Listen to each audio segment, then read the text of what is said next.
Remember when homes had ice pantries or central vacuum tubes in the walls? In this nostalgic journey, we explore 20 architectural elements and features that were once common in old homes but have gradually disappeared with modernization. The icebox pantry.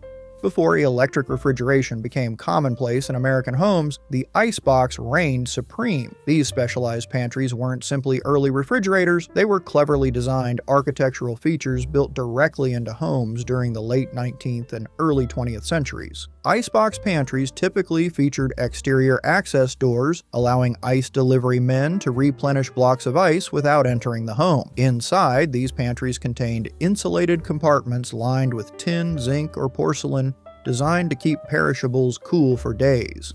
Melting ice would drain through dedicated pipes that led outside the home. What made these features particularly ingenious was their thoughtful placement. Often built into north-facing walls to minimize sun exposure, they incorporated vents that utilized natural air circulation to maintain cooler temperatures. Some more elaborate homes featured entire cold rooms in basements where temperatures remained naturally cool. By the 1950s, as electric refrigerators became more affordable and reliable, these architectural features began disappearing from home designs. Servant call systems. Long before intercoms and smartphones, large homes from the Victorian era through the early 20th century featured elaborate servant call systems that represented cutting-edge domestic technology of their time. These ingenious networks of tubes, bells, and buzzers allowed family members to summon household staff from anywhere in the home. The typical system consisted of a series of bells mounted on a board in the servants' quarters or kitchen, each connected to pull chains or buttons located throughout the house. Every room had its own distinctive bell sound, allowing servants to identify exactly where they were needed. More advanced systems incorporated speaking tubes, hollow pipes that ran through walls, allowing voice communication between floors, a primitive form of intercom. In homes built during the early electrical era, these mechanical systems evolved into electrical buzzer networks with indicator panels showing which room had called for service. Small metal plaques beside each button identified their purpose: butler, maid, or cook. As household staff became less common following the World Wars and labor-saving appliances gained popularity, these elaborate communication networks became obsolete. Telephone nooks. In an era when telephones were first entering American homes, architects faced a novel challenge: where to place this revolutionary communication device. Their solution was the telephone nook, a small, purpose-built alcove designed specifically to house the family telephone. These charming architectural features began appearing in homes built from the 1920s through the 1950s, reflecting a time when telephones were stationary fixtures requiring dedicated space. Typically situated in hallways or between common areas, these nooks provided a semi-private area for conversations while keeping the telephone accessible to all family members. The classic telephone nook featured a built-in shelf sized perfectly for the heavy rotary phone, often accompanied by a small seat or bench below. Many included a drawer or cubby for telephone directories and message pads. The more elaborate designs incorporated decorative arches, moldings, or even doors that could be closed to muffle conversations. As telephones evolved from shared family utilities to personal devices, these architectural features lost their purpose. By the 1970s, with multiple extension phones becoming common in bedrooms and kitchens, new homes no longer incorporated these once essential spaces. Laundry chutes. Before the era of in-home laundry rooms on main living floors, doing laundry meant hauling heavy baskets down to basement washing facilities. The solution? The laundry chute, an ingenious architectural feature that transported dirty clothes effortlessly through gravity. These vertical passageways, typically measuring between 12 to 24 inches in diameter, were carefully integrated into the home's design, running from upper floors directly to basement laundry areas. Access doors on each floor, often discreetly built into hallway walls or bathroom cabinetry, allowed family members to deposit dirty clothing without making the trek downstairs. The most sophisticated laundry chutes featured fire-rated doors with spring-loaded hinges that self-closed after use, an early safety feature that prevented fire from spreading between floors. In larger homes, these chutes were often paired with dumbwaiters, allowing clean laundry to be returned upstairs with minimal effort. By the 1970s, as home designs evolved to include main-floor laundry rooms and building codes tightened around vertical openings between floors, these architectural features began disappearing from new construction. Today, surviving laundry chutes are cherished conveniences in older homes, though many have been sealed due to safety concerns or converted during renovations. Those that remain serve as functional reminders of an era when architectural solutions addressed everyday household challenges. Milk delivery doors. Before refrigeration became commonplace, daily milk delivery was essential for most American households, leading to one of the most charming architectural features now vanishing from our homes: the milk delivery door. These small, insulated doors, typically measuring about 12 by 8 inches, were ingeniously built into exterior walls near the kitchen. The dual-door design allowed milkmen to place fresh bottles in the insulated compartment from outside while homeowners could retrieve them from inside, all without face-to-face interaction or letting cold air into the home. The most sophisticated milk doors featured double-wall construction with insulation between layers, keeping deliveries cool during summer months. Many included specialized racks designed to hold standardized milk bottles securely. In colder northern climates, these compartments were often equipped with small heating elements to prevent freezing during winter. Beyond milk, these convenient portals served as secure drop points for other perishables and even collected empty bottles for reuse, an early form of sustainable packaging. As supermarkets grew popular and home refrigeration improved through the 1960s, daily milk delivery services gradually disappeared, rendering these architectural features obsolete. Boot scrapers and mudrooms. Before paved roads and sidewalks became standard in American communities, homes faced a persistent challenge: keeping outdoor filth from entering living spaces. Enter the boot scraper and its larger companion, the dedicated mudroom. Boot scrapers, cast iron implements typically mounted beside front entrances, were essential features of 19th and early 20th century homes. These practical devices allowed visitors to remove mud, manure, and other debris from their footwear before entering. The most elaborate designs featured decorative patterns or even animal motifs, transforming a utilitarian object into a statement piece that reflected the homeowner's taste. Complementing these outdoor fixtures were dedicated mudrooms, transitional spaces between outdoors and the home's interior. Unlike today's often luxurious versions, original mudrooms were purely functional spaces featuring slate floors, built-in benches, and extensive hooks for outdoor garments. Many included specialized boot dryers and ventilation systems to manage wet outerwear. As automobile transportation replaced horse-drawn vehicles and urban infrastructure improved, these features gradually became less essential. By mid-century, as suburban development expanded with paved roads and driveways, boot scrapers disappeared from new construction and mudrooms evolved into modern entryway closets. Transom windows. Before air conditioning transformed indoor climate control, architects relied on ingenious passive ventilation solutions, with transom windows being among the most effective and elegant. These horizontal windows, typically installed above doors throughout the home, served a critical function in an era when cross-ventilation was the primary means of cooling interior spaces. Positioned high on walls, transoms allowed hot air, which naturally rises, to circulate between rooms even when doors were closed for privacy. In more elaborate homes, transom windows featured operable mechanisms controlled by brass rods or chains, allowing residents to adjust airflow with precision. The glass panels often showcased decorative elements like stained glass patterns or etched designs, transforming a functional feature into an architectural highlight. Beyond their ventilation benefits, transoms served another practical purpose: allowing natural light to penetrate interior rooms in an era when electrical lighting was limited or non-existent. In commercial buildings and apartments, they also provided security ventilation by allowing air circulation while keeping entrance doors securely locked. As central heating and cooling systems became standard in mid-20th century homes, the practical need for transom windows diminished. Modern building codes focusing on energy efficiency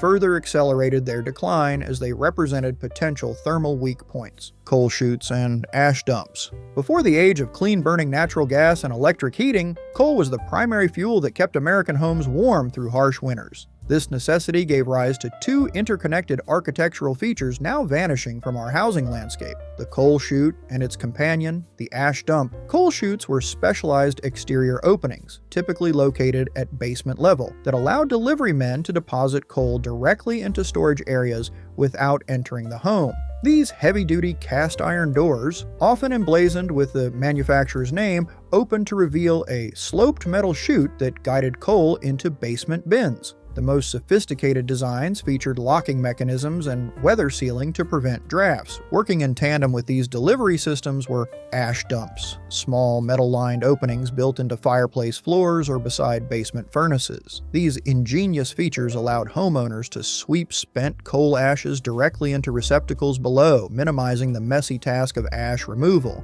In more elaborate homes, these systems connected to dedicated ash storage areas that could be emptied monthly rather than daily. As cleaner heating technologies emerged following World War II, these coal-related features quickly became obsolete. Dumbwaiters. Before the convenience of modern kitchen appliances and open floor plans, multi-story homes faced a persistent challenge: how to transport food, dishes, and household goods between floors without constant stair climbing. The elegant solution was the dumbwaiter, a miniature elevator system built directly into the home's architecture. These manual pulley systems typically consisted of a small cabinet, roughly 2 feet square, that traveled vertically through a dedicated shaft connecting the kitchen to dining areas and sometimes upper floors. Using a sophisticated counterweight mechanism, even heavy loads could be moved effortlessly between levels by pulling on ropes or chains. In grand homes, dumbwaiters featured multiple stops, allowing service from basement kitchens to formal dining rooms and even bedrooms, where they facilitated breakfast service without staff disrupting private spaces. The most elaborate systems included calling mechanisms that allowed family members to summon items from distant floors. Unlike modern elevators requiring complex safety systems, these mechanical marvels operated on simple physics principles and required minimal maintenance beyond occasional rope replacement. Many incorporated automatic braking systems that prevented accidental drops, ensuring delicate china arrived safely at its destination. As homes evolved toward less formal dining arrangements and household staff became less common, dumbwaiters gradually disappeared from residential architecture. By the mid-20th century, as kitchens moved to main living floors and family-style dining gained popularity, the need for these vertical transport systems diminished. Picture rails. Before modern hanging systems and drywall construction, homes from the Victorian era through the early 20th century featured elegant picture rails as standard architectural elements. These narrow horizontal moldings, typically installed about 18 inches below the ceiling, solved a common decorating challenge in an era of plaster walls. Unlike today's walls, traditional plaster surfaces couldn't easily accommodate nails without cracking or creating unsightly holes. Picture rails provided a practical solution by creating a permanent hanging system throughout formal rooms. Special hooks that hung from these moldings supported pictures, mirrors, and decorative items using nearly invisible wire or decorative cord systems. What made these features particularly ingenious was their flexibility. Homeowners could rearrange artwork frequently without damaging walls, allowing seasonal rotations of decorative elements. In more elaborate homes, picture rails were paired with complementary crown moldings and coordinated with other woodwork, creating a cohesive architectural statement. The hanging systems themselves became increasingly sophisticated, with specialized hooks designed for different weights and adjustable cord systems that allowed precise height placement. For particularly heavy items, hidden reinforcement blocks within the rails provided additional support. As construction methods shifted toward drywall in mid-century homes and casual decorating styles gained popularity, picture rails fell out of favor. Modern hanging hardware that could safely penetrate newer wall materials made these once essential architectural elements seem fussy and outdated. Central vacuum systems. Long before portable vacuum cleaners became household staples, innovative home builders of the early 20th century were incorporating central vacuum systems directly into residential architecture. These sophisticated systems represented cutting-edge domestic technology between 1900 and 1950. Unlike today's standalone appliances, central vacuum systems featured a powerful, motorized unit permanently installed in the basement or utility area, connected to a network of metal pipes running inside walls throughout the home. At strategic locations in each room, small metal outlets with spring-loaded covers allowed homeowners to simply plug in a lightweight hose rather than carrying a heavy machine from room to room.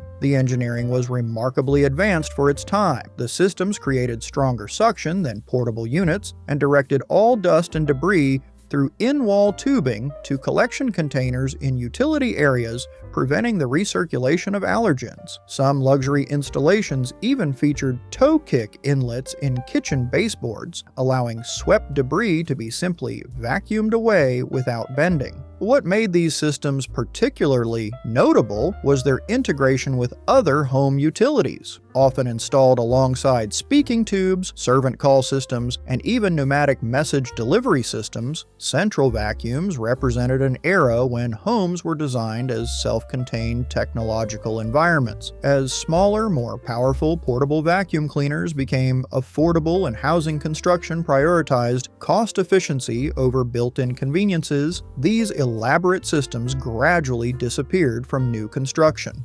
Built-in ironing boards. In an era when wrinkle-free fabrics were non-existent and proper presentation was paramount, homes built between 1920 and 1960 often featured a space-saving innovation that has largely disappeared from modern construction: the built-in ironing board. These ingenious fold-away systems were typically concealed within shallow cabinets recessed directly into kitchen or laundry room walls. With a simple pull of a handle, a full-sized ironing board would pivot downward on specialized hardware, creating an instant pressing station. When not in use, the entire assembly disappeared behind a small door that blended seamlessly with surrounding cabinetry. The most sophisticated versions included additional conveniences that modern homeowners would envy. Many featured dedicated electrical outlets positioned perfectly for iron placement, while premium installations incorporated small shelves for spray bottles and pressing supplies. Some models even included specialized ventilation systems to remove steam and heat during prolonged ironing sessions. What made these features particularly practical was their thoughtful placement. Typically located near laundry facilities but away from main traffic areas, they allowed for immediate pressing of garments as they came off the line without disrupting household flow or requiring setup and breakdown of equipment. As wash and wear fabrics gained popularity in the 1960s and closet space became more valuable than pressing facilities, these purpose-built features gradually disappeared from architectural plans, replaced by portable ironing boards stored in increasingly spacious closets. Root cellars. Before mechanical refrigeration revolutionized food preservation, homes across America relied on a subterranean architectural feature that worked with nature's physics: the root cellar. These specialized storage spaces were typically constructed as separate rooms within basements or as semi-underground outbuildings connected to the main house. Taking advantage of the Earth's natural insulating properties, root cellars maintain temperatures between 32 to 40 degrees Fahrenheit, 0 to 4 degrees Celsius, and high humidity levels year-round, ideal conditions for preserving harvest through winter months. The construction of these spaces reflected deep architectural knowledge. Walls were often double thick and insulated with materials like sawdust or straw. Ventilation systems featuring adjustable pipes allowed precise control over airflow and humidity, while dedicated drainage prevented moisture accumulation. Most featured specialized shelving systems designed for different produce types: slatted bins for root vegetables, hanging hooks for cured meats, and segregated areas for fruits that emitted ripening gases. What made root cellars particularly sophisticated was their integration with other home systems. Many featured small delivery doors accessible from outside, allowing fresh harvest to be transferred directly from garden to storage. Others connected to kitchen pantries via specialized passageways, creating early versions of cold chain food management. As electric refrigeration became common in American homes throughout the 1930s and 1940s, and as food systems shifted toward year-round commercial availability, the practical necessity of dedicated root storage gradually diminished. Butler's pantries. Between the kitchen and formal dining room in affluent homes built from the 1880s through the 1940s existed a specialized transitional space that served both practical and social functions: the butler's pantry. This dedicated room, typically ranging from 30 to 100 square feet, served as both staging area for formal dining and secure storage for the family's valuable serving pieces. The design featured extensive built-in cabinetry with glass-fronted upper sections displaying fine china and crystal, while locked lower cabinets protected silver service from tarnish and theft. What made Butler's pantries architectural marvels was their thoughtful functionality. Countertops were often marble, offering a cool surface for dessert preparation that wouldn't transfer heat to delicate creations. Specialized drawers featured velvet-lined compartments sized perfectly for silver flatware patterns, while pull-out boards provided additional workspace during large gatherings. The location was strategically important. Positioned between food preparation and formal dining areas, these spaces created a buffer zone that concealed kitchen noises and cooking aromas from dinner guests. This separation reflected the era's rigid social distinctions, allowing service staff to work unseen while maintaining the illusion that elaborate meals materialized effortlessly. As formal dining declined, household staff disappeared, and open-concept living gained popularity throughout the mid-20th century. These specialized transition spaces were eliminated from new home designs, replaced by direct kitchen-to-dining room connections that reflected more casual entertaining styles. Speaking tubes. Before electrical intercoms, and certainly long before smartphones, homes built between the 1850s and 1930s often incorporated an ingenious communication system directly into their walls. Speaking tubes?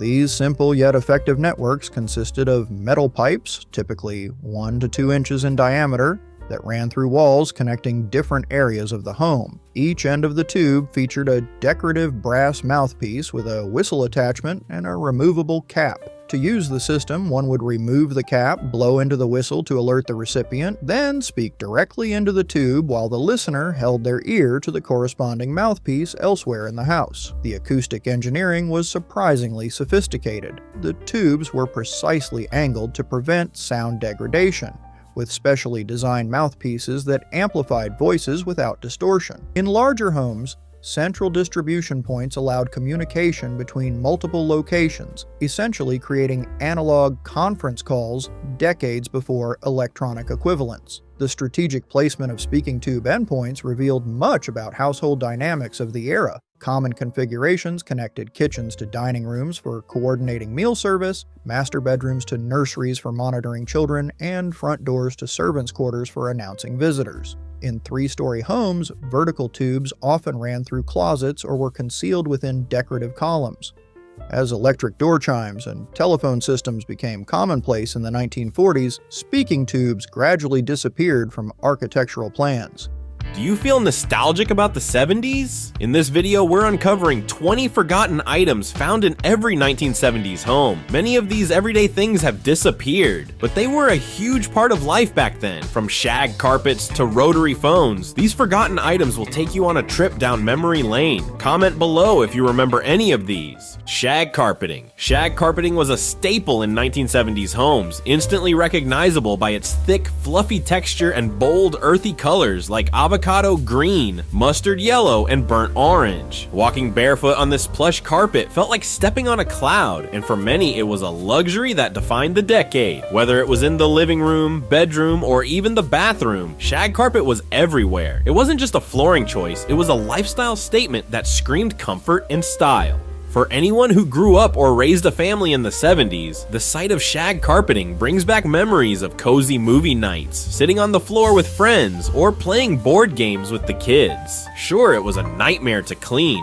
with its long fibers trapping dust and dirt, but that didn't stop people from loving it. The bold colors matched perfectly with the wood paneling and funky furniture, creating a warm and inviting home environment. Today, it's rare to find shag carpeting in homes, but those who lived through the 70s will remember how it shaped the cozy, laid-back vibe of the decade. Beanbag chairs. Beanbag chairs were the epitome of casual seating in the 1970s. These simple, oversized sacks filled with foam beads were found in almost every living room, dorm, and even bedrooms, offering a relaxed alternative to traditional furniture. They came in bright, bold colors like orange, yellow, and lime green, perfectly complementing the psychedelic decor trends of the time. For many, sinking into a beanbag chair after after school or work was the ultimate way to unwind. These chairs were especially popular with teens and kids who loved how they could mold to any shape, making them ideal for lounging, watching TV, or listening to records. Parents may remember the countless times they had to refluff the chairs after they flattened out, but that was part of their charm. Durable, fun, and surprisingly comfortable beanbag chairs quickly became a beloved staple of 70s homes. While they're much less common today, seeing one can instantly transport you back to a time when comfort was king and a casual, carefree vibe ruled the home. It's hard not to feel a pang of nostalgia for those squishy, colorful chairs that were perfect for kicking back with friends or family. Wood paneling. Wood paneling was a defining feature of 1970s interior design, transforming the walls of countless homes with its dark, rich tones. Whether it was genuine wood or faux wood veneer, these panels gave rooms a cozy, cabin-like feel. From the living room to the den, wood paneling was everywhere, often paired with shag carpeting and bold, earthy decor. It brought warmth to the home, creating a sense of comfort and intimacy, especially during family gatherings. For those who lived through the 70s, wood paneling brings back memories of sitting in the living room watching TV, with the walls surrounding you in shades of walnut or oak. While modern tastes may have shifted away from this style, back then it was seen as both practical and stylish. It was easy to install and covered up imperfections in walls, which was a big selling point for homeowners. And who could forget how it matched perfectly with the earthy tones of the decade's furniture?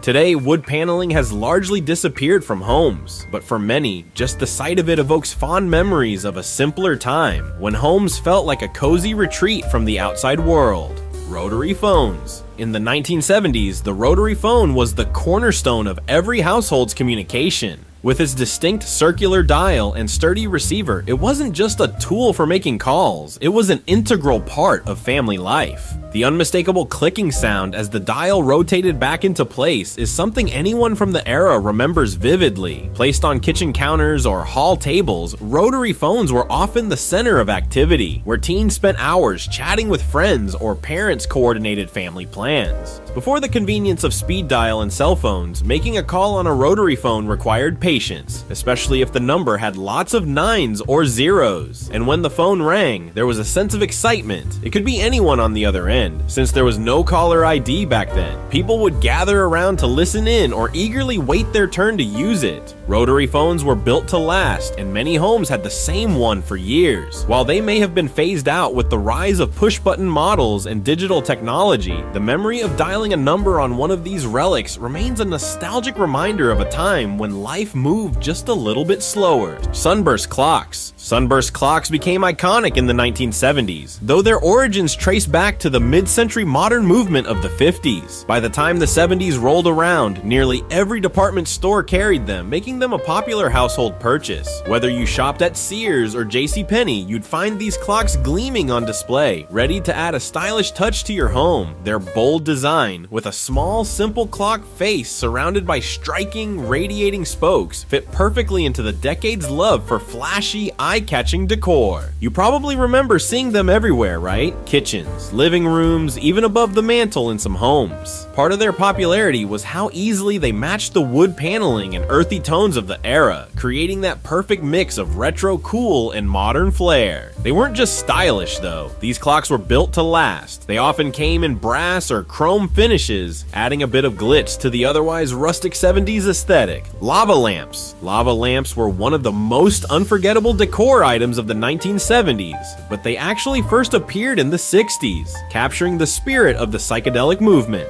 By the 70s, they were in almost every teenager's room, adding a groovy, hypnotic vibe with their flowing, colorful blobs of wax suspended in liquid. Whether you picked one up at a local novelty shop or from a big retailer like Woolworths, lava lamps became an affordable way to add personality to any space. You probably remember turning one on and watching it mesmerize everyone in the room, right? They weren't just a lamp, they were an experience. The slow, undulating movement of the wax was almost meditative, perfect for creating a relaxed atmosphere during parties or just hanging out with friends. Part of their appeal was that they were an easy way to get that cool, laid-back vibe that defined the 70s. Lava lamps also came in every color combination imaginable, from classic red and yellow to more experimental blue and green. You might even recall how they were sometimes paired with blacklight posters or other psychedelic decor, making them an essential part of the 70s bedroom aesthetic. Macrame plant hangers. Macrame plant hangers were everywhere in the 1970s, adding a bohemian touch to homes across America. This craft, with roots in ancient times, saw a massive revival during the 70s as people embraced handmade natural decor. You could easily pick up a macrame hanger at craft fairs, local markets, or even make one yourself with a kit from a store like Woolworths or Kmart. The appeal? It was both decorative and practical, allowing plants to be hung from ceilings and brightening up any corner. Do you remember how every home seemed to have a spider plant or fern hanging in one of these? They were perfect for adding that earthy touch to a room, complementing the era's love for natural materials like wood and wicker. You'd often see them in the living room or near a window, soaking up the sun while swinging gently in the breeze. And if you made one yourself, there was always a sense of pride in showing off your handiwork.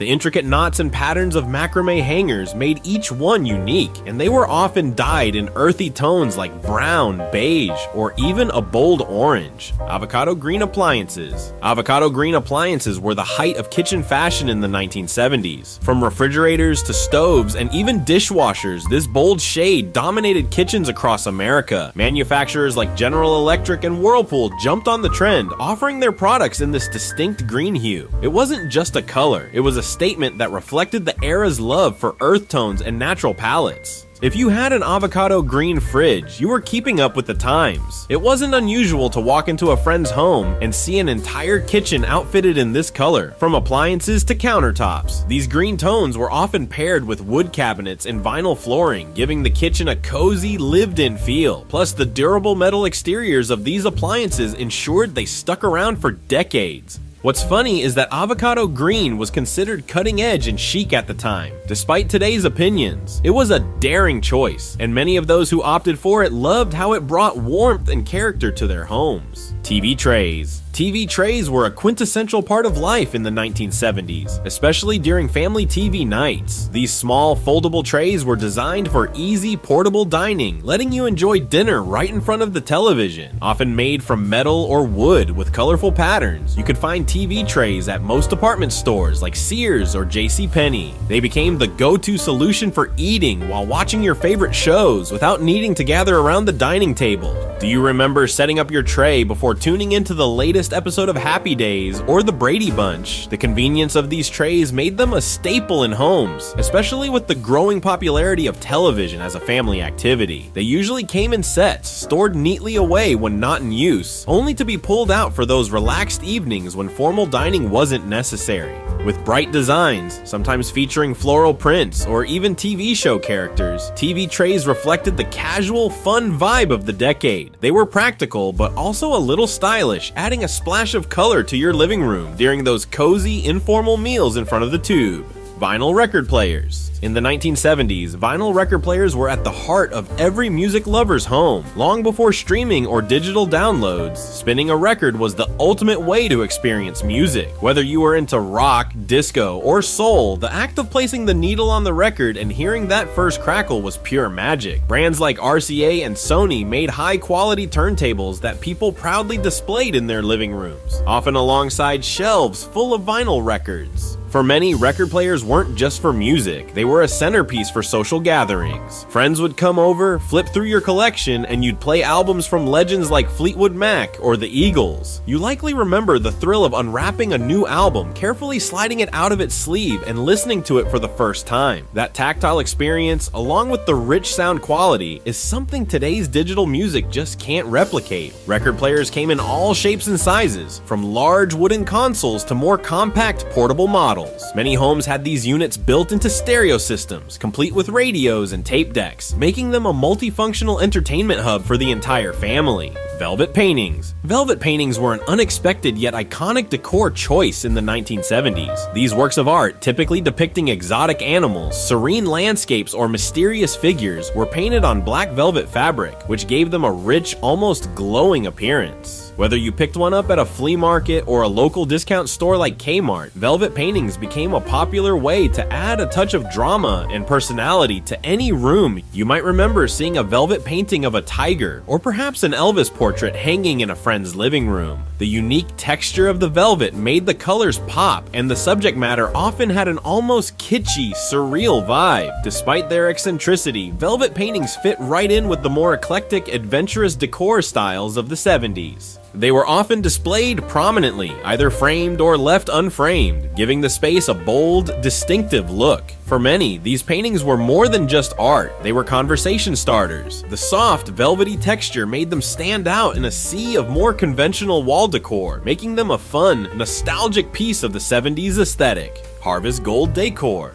Harvest gold was another iconic color that swept through homes in the 1970s, much like its counterpart avocado green. This warm, mustard yellow shade dominated kitchens and living rooms, showing up on everything from appliances to countertops and even drapes. Major appliance brands like Kenmore and Frigidaire offered refrigerators, stoves, and dishwashers in this sunny hue, making it a popular choice for homeowners wanting to stay on trend.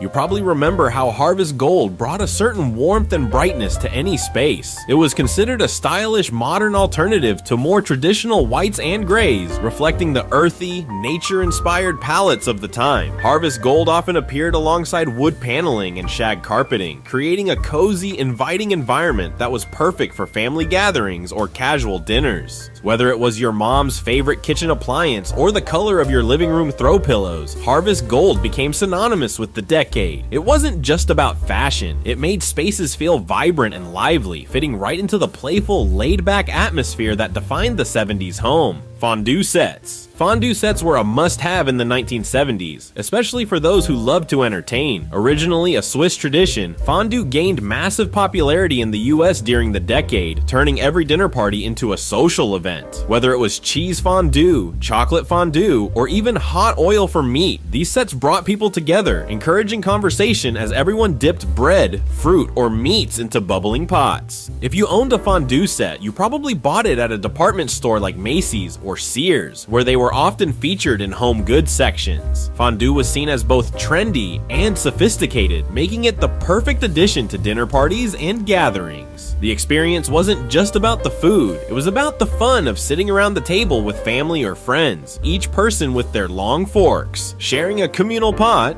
The sets themselves came in all styles and colors, often matching the era's love for bold earthy tones like orange or brown. Do you remember how exciting it was when someone brought out the fondue set? It instantly signaled that the evening was going to be something special, a break from the usual dinner routine. Waterbeds. Waterbeds were the ultimate symbol of comfort and luxury in the 1970s. Originally designed for medical use, they quickly became a sought-after piece of bedroom furniture, offering a unique sleeping experience. If you had a waterbed, you likely picked it up from a local furniture store or a specialty shop, and it was considered cutting edge, promising better sleep by contouring to your body's shape.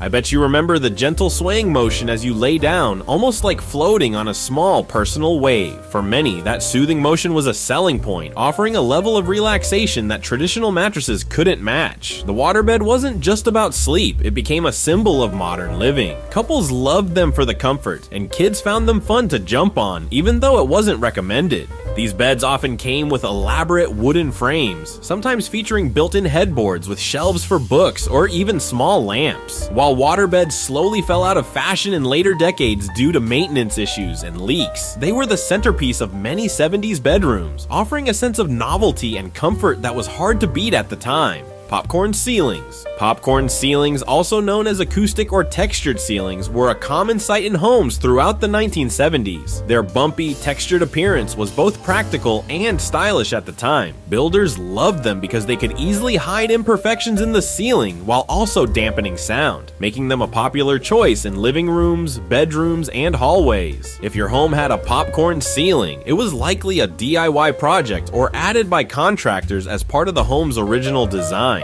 You probably remember the distinct rough texture above you, maybe even knocking a bit of it loose by accident with a broom or when trying to clean. The ceilings had a way of collecting dust, but their textured look added an element of coziness, giving homes a softer, more insulated feel. Homeowners often appreciated how the popcorn finish could hide cracks or uneven surfaces, which made it a cost-effective solution for many. Though they've since fallen out of favor in modern home design, seeing a popcorn ceiling today might instantly bring you back to that era when this style was all the rage, adding a touch of warmth and nostalgia to the everyday living space. Wicker furniture. Wicker furniture was a hallmark of 1970s home decor, bringing a natural, airy feel to living spaces, patios, and sunrooms. Made from woven rattan or other plant-based materials, wicker chairs, sofas, and tables were lightweight, durable, and perfectly suited the decade's love for earthy, organic textures. If you had wicker furniture, you likely picked it up at stores like Pier 1 Imports or local home goods shops that specialized in natural materials. Do you remember how these pieces often had colorful, patterned cushions that brightened up the room? Wicker wasn't just for outdoor spaces. Many people used it indoors, blending it with macrame hangers and houseplants to create a relaxed bohemian vibe. The furniture was sturdy, but had a lightness to it that made rearranging rooms easy, which was ideal for those who like to frequently refresh their home's layout.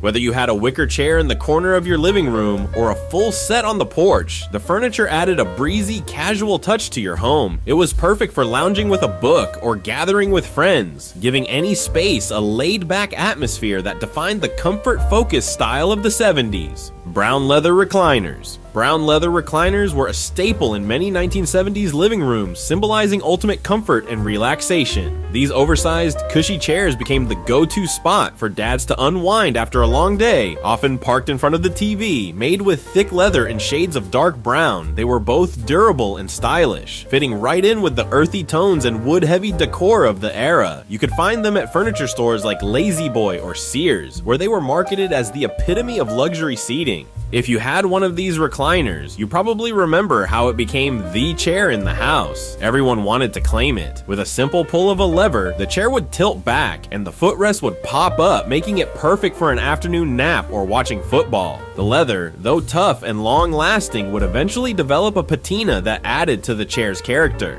These recliners weren't just about function, they were about status. Owning one was like a mark of having made it, providing not just a seat but a throne for relaxation. Polaroid cameras. Polaroid cameras were a groundbreaking piece of technology in the 1970s, allowing people to capture and print photos instantly, a novelty that was revolutionary for the time. These cameras, made famous by the Polaroid Corporation, were a must-have item for families, capturing everything from birthdays to casual moments with friends. The magic of snapping a photo and watching it develop in your hands within minutes made Polaroid cameras an incredibly popular household item. You could pick one up at stores like Kmart or Montgomery Ward, and they quickly became a part of every gathering. You probably remember the excitement of shaking that little square of film, eagerly waiting for the image to appear. It wasn't just the convenience, it was the fun of the process. People loved passing around the photos, creating instant memories at parties, family dinners, or trips. Polaroid's simple point-and-shoot design made it accessible to everyone, whether you were a photography buff or just snapping casual shots. These cameras weren't just a gadget, they brought people together. Every photo became a keepsake, a small, tangible piece of the moment. Today, the nostalgia of those iconic white-bordered pictures still lingers, reminding us of how simple and joyful capturing memories once was. Faux fur throws. Faux fur throws were a cozy and stylish addition to 1970s homes, offering both warmth and a touch of luxury. These soft, plush blankets, made from synthetic materials designed to mimic real fur, were draped over sofas, chairs, or even used as decorative bedspreads. You could find them in department stores like Sears or JCPenney, and they came in a variety of patterns and colors, from natural browns and whites to more playful hues like deep reds or blues. If you had one, one, you probably remember how comforting it was to wrap yourself in one during chilly evenings, perhaps while watching TV or reading a book. These throws were more than just functional. They added texture and richness to the home decor, fitting right in with the era's embrace of bold, tactile materials. They were perfect for creating a cozy, inviting space, especially in rooms that featured wood paneling or shag carpeting. The appeal of faux fur throws wasn't just about warmth. They brought a sense of glamour and sophistication to any room, making them a favorite among homeowners looking to blend comfort with style. That wraps up our trip through 20 forgotten items from every 1970s home. These objects might not be around anymore, but they'll always hold a special place in our memories. Which of these did you have in your home? Let me know in the comments below.